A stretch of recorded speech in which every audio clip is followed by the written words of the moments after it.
Some massive new upgrades are coming to the Model 3 and Model Y this year, but they're not all gonna actually be good changes. Now you might remember these models just got some big upgrades with a new processor, heated wipers, double pane windows, all that stuff, but that's just the beginning of what Tesla has in store for 2022. Let's break down some of the biggest changes rumored to be coming to the Model 3 and Model Y this year, including some all-new models, some all-new screens inside, super excited about that, some big new updates, and the removal of some features that have some owners very, very upset. There's a lot of drama happening in the Tesla world right now, so let me break it all down and explain what is changing in the Model 3 and Model Y this year. Also, huge thanks to Simply Carbon Fiber for sponsoring this video. They've got an incredible lineup of some really premium, high-quality carbon fiber accessories, but more on them in a bit. The Tesla Model 3 and Model Y are two of the most popular, safest, best-selling cars on the road right now, and it seems like every few months, or at least once a year, they do get some pretty big upgrades. And for 2022, Tesla announced a couple of major upgrades that really transform these cars on the inside out. And one of the biggest upgrades announced that we really haven't seen a lot of details on is that new AMD Ryzen processor. This would allow for quicker app load times and make the whole system more responsive, and definitely allows for some headroom for that CPU and for that processing power that has yet to be taken advantage of. And I think I've got some ideas of what could be used to better take advantage of that powerful processor, but I'll come back to that in a second. Putting that to the side though, we have seen some side-by-side comparisons between the new AMD Ryzen processor and the older Intel Atom processor, and the differences are very apparent, they're noticeable, and they're pretty significant. You can see just how much faster this AMD Ryzen processor is than sort of the slow, stale, basically maxed out Intel Atom processor that Tesla's been using in the 3 and the Y for years and years, specifically with the Model 3 since its launch. And if you do pick up a new Tesla these days, you want to make sure your car has that AMD Ryzen processor. When I got my car,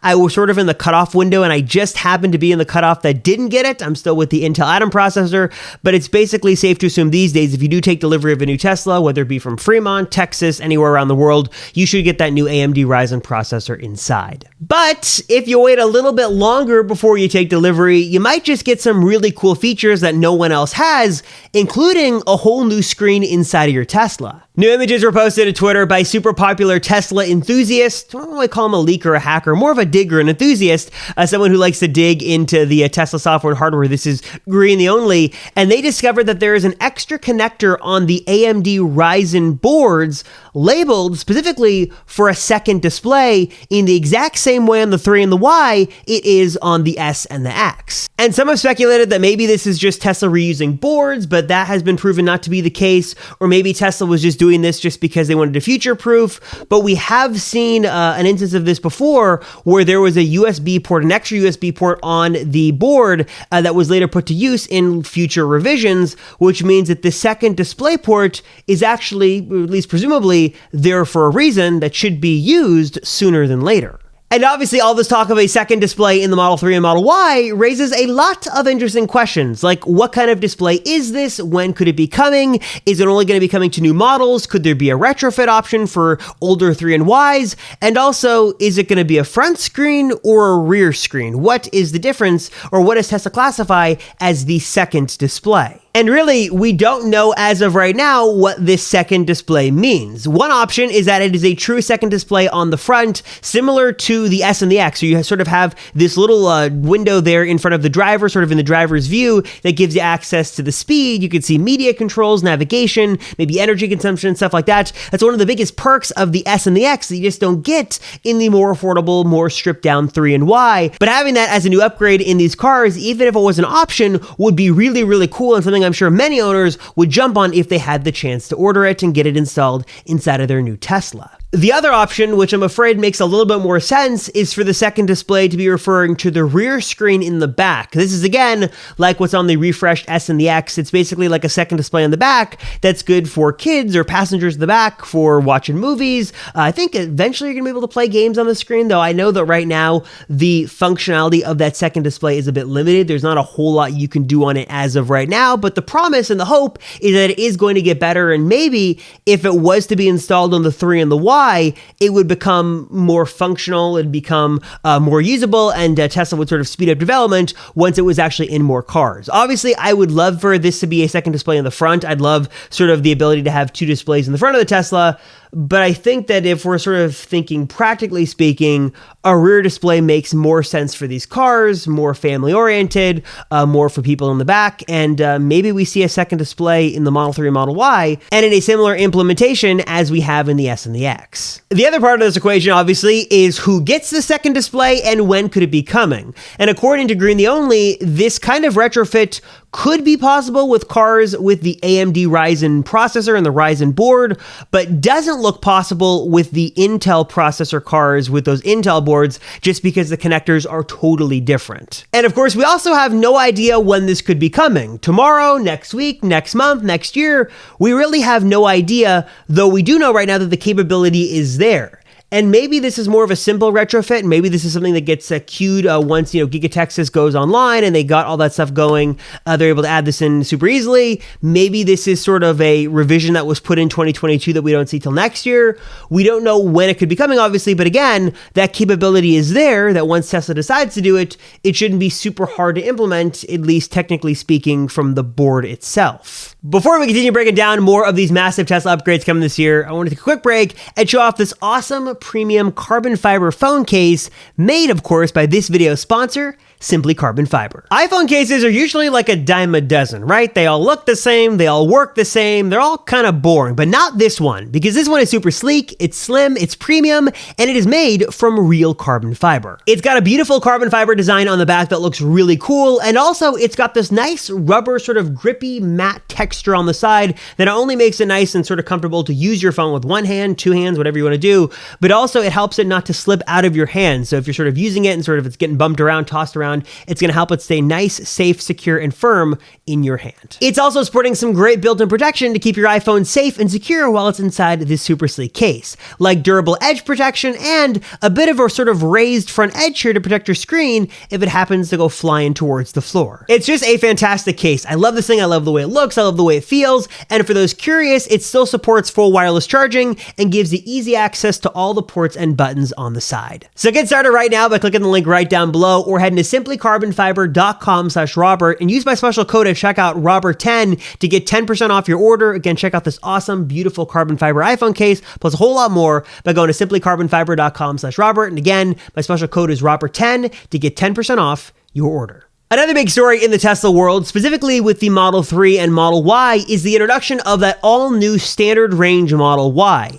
And unlike the original standard range Model Y, this one actually is going to exist and also has a bit more range, a new battery system, and is going to be a very compelling option for most people, though the price isn't all that great like the original Model Y was promised to be and was actually being sold at. And as of filming this video right now, the standard range Model Y is being built at Giga Texas and is only being sold right now to Tesla employees for a price point right around $60,000. And there has been a lot of criticism on that price, specifically because it's not that far off. I think it's only about $3,000 away from the long range Model Y. And that car gets you more range for that price and a little bit of a faster acceleration. But I don't know if that's actually really important for most people. I think that if that extra range isn't all that important to you, then the Model Y standard range is going to be the way to go. And something I do appreciate about this car that Tesla doesn't do on the Model 3 is that the Model Y is basically the exact same with the standard range as it is with the long range. That is to say, you should get floor mats, you should get the same interior, you should get the same audio system, same processor. All that stuff is exactly the same on the standard range Model Y as being offered at a little bit of a discount from the long range model. You're really only missing out on a little bit of range and acceleration. That is in contrast to the standard range Model 3, or I guess what are they calling it now? The rear wheel Model 3 that does not have the full audio system. It does not come with floor mats. That car is missing a lot compared to the long range and performance variants. So if you do go Model Y standard range, you are getting a really great car for a little bit of a discount compared to the long range. The other advantage a lot of people are talking about is that you might be able to get the standard range Model Y sooner than you would the long range version. Once Giga Texas really comes online and they start pumping these cars out, they might be more readily available than the long range models, or maybe the demand might shift for a lot of people who want the standard range model away from long range to standard range, which might sort of ease up the production a bit and make both cars a little bit more available, or at least readily available. Because right now, if you order a base long range Model Y, you might not be able to take delivery until sometime in 2023, which is absolutely insane. Another big change coming to all Model 3 and Model Ys this year, like right now, is not a good one and one that many people are very upset about, and that is the removal of the mobile charging kit. Now, for those who don't know, all Tesla vehicles used to come standard with this mobile charging kit, where one end would be the plug you'd plug into your Tesla to charge, and the other end could go into the wall and could be easily swapped out with different connectors depending on the wall outlet you had. So it could be a regular 120 volt outlet that you'd plug anything into. It could be NEMO 1450, NEMO 1430. Those are really most common, but there are a lot of different connectors you could choose from and just buy from the Tesla website or also pick up from your local Tesla service center. Now, Elon cited the removal of this kit being because Tesla owners, according to their data, just weren't actually using them. But I really kind of find that hard to believe. There are only really a few alternatives if you don't pick up this mobile connector kit. There is the more expensive Tesla wall connector, and there's also, I guess, other level 2 chargers that sort of use the J1772 connector. But this mobile connector is really, really important. And I think that one of the biggest issues many people have is not only do people not believe that people aren't using it, because most people are using it, at least according to some polls I've seen online, but also that now by default, there is no way for Tesla owners to charge their car once they take delivery and get it home, unless they've sort of thought this out ahead of time, or they have sort of a space to do this, or they have everything ready to go. There's just no way to plug in their car and be good to go. You're going to have to either spend the money on the mobile connector, which Tesla did discount down to $200. You're going to either have to pay for the wall connector to be installed or something else. There's no way to charge your car just sort of by taking it home from delivery and using the included kit, which is kind of a bummer. Now, some have suggested that this really isn't a big deal, though I'm sort of in the camp that agrees that it is a pretty big deal, and it's sort of really annoying that Tesla has done this.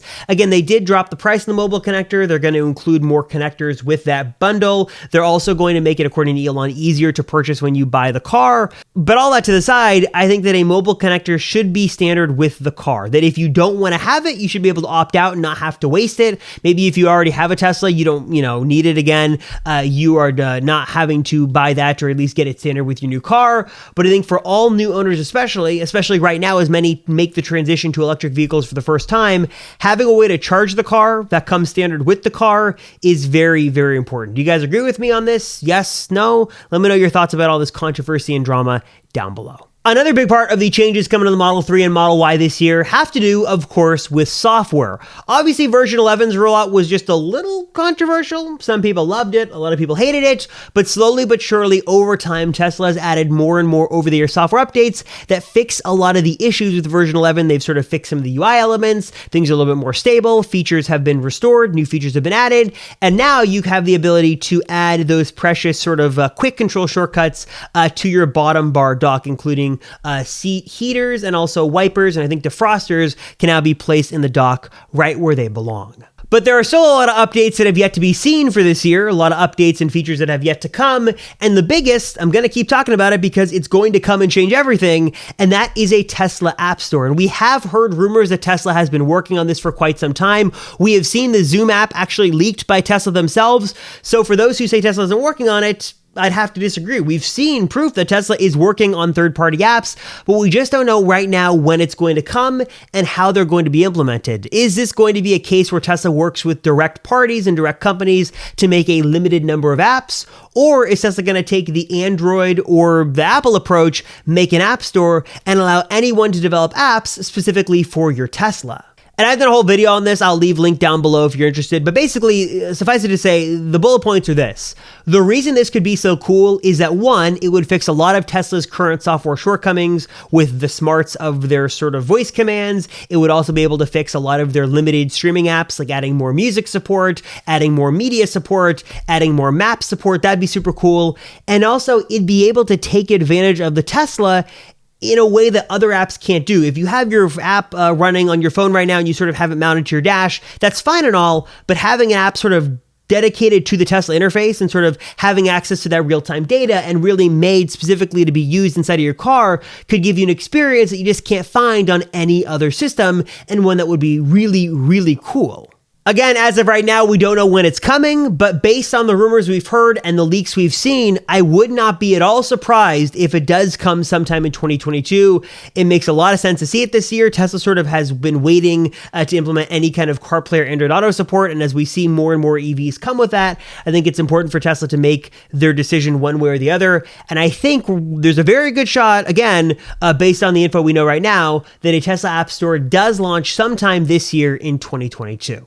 All right, guys, I'm curious, what are your thoughts on all these big changes coming to the Model 3 and Model Y this year? What do you want to see in terms of software upgrades, hardware upgrades? Would you like a second screen in your Model 3 or Model Y? Let me know your thoughts, all this stuff down below. As always, guys, thank you so much for watching. I really appreciate it. Thank you so much. Also, before we end, if you've made it this far, I've seen a couple of people who have caught the reference I've had in a couple of videos to this shirt and the podcast that this shirt is from, this merch is from. So if you guys know that podcast, let me know your thoughts down below and let me know if you know where this is from. Just a little fun thing because I noticed there were a couple other fans of that particular podcast I've seen in my comments. As always, guys, again, thanks so much for watching, and I will see you all in the next one.